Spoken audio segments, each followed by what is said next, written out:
धुळे जिल्हा क्रीडा अधिकारी कार्यालय व धुळे जिल्हा हँडबॉल असोसिएशनच्या वतीने आंतरशालेय हँडबॉल क्रीडा स्पर्धा उद्घाटन।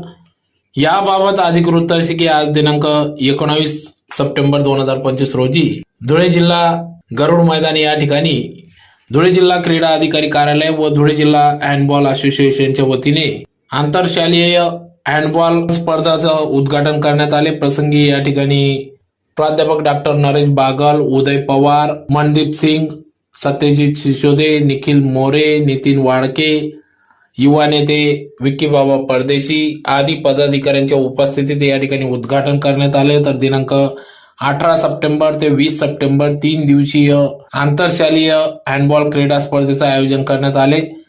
यात मुले एकूण 69 संघांनी या ठिकाणी सहभाग नोंदविला होता। तर संपूर्ण वर्षभर या ठिकाणी गरुड मैदान या ठिकाणी धुळे जिल्हा हँडबॉल असोसिएशनच्या वतीने प्राध्यापक डॉक्टर नरेश बागल यांच्या मार्गदर्शनात या ठिकाणी विविध स्पर्धांचं मोफत प्रशिक्षण दिले जात असते, ज्यात हँडबॉल, व्हॉलीबॉल, कबड्डी, बॉक्सिंग असे विविध स्पर्धांसाठी मार्गदर्शन करण्यात येते।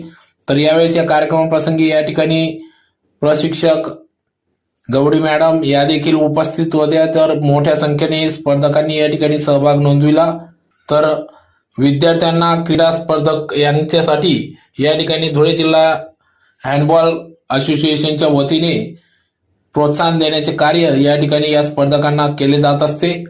तर या स्पर्धेचा समारोप दिनांक 20 सप्टेंबर 2025 रोजी होणार असल्याचे समजते। धुळे जिल्हा हँडबॉल असोसिएशन तर्फे या स्पर्धा भरवण्यात आल्या आहे। प्रथमतः मला प्रमुख पाहुणे म्हणून, अध्यक्ष म्हणून त्यांनी आमंत्रित केलं, याबद्दल मी त्यांचे आभार व्यक्त करतो। तसंच त्यांचं कौतुक केलं तेवढं कमी आहे। आपल्यासारख्या जे खेळाडू आहेत त्यांच्यासाठी एक अतिशय चांगला असा व्यासपीठ ते नेहमी उभं करत असतात, एक चांगला इनिशिएटिव्ह घेत असतात आणि आपल्यातनं काही खेळाडूंचं ते सिलेक्शन करून ते नॅशनल लेवल, स्टेट लेवलपर्यंत पोहोचवत असतात।